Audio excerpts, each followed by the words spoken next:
Welcome to Not Milk Never Milk. Subscribe if you're lactose intolerant.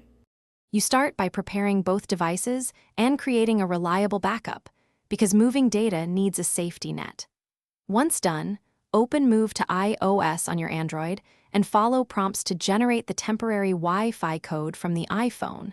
This creates a secure direct transfer. Make sure you allow permissions for contacts, messages, and photos on Android, and keep screens awake. Why this first step matters.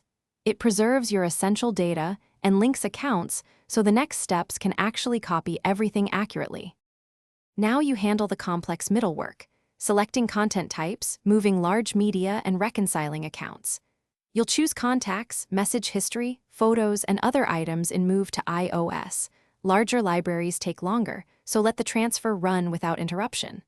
Once items are on the iPhone, sign into your Apple ID to enable iCloud syncing, then add your Google account to keep Gmail and calendars.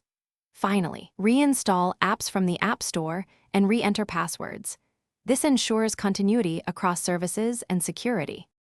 To finish, you verify that everything arrived and optimize the iPhone for daily use.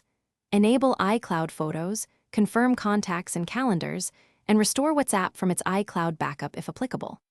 Make sure notifications and privacy settings are tuned so apps behave like you expect. If something goes wrong, try the key troubleshooting step.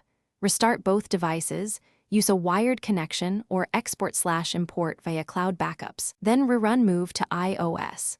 Clearing the Android app cache and ensuring updated OS versions often fix. Thanks for watching. If this was helpful, leave a like and consider subscribing. See you next time.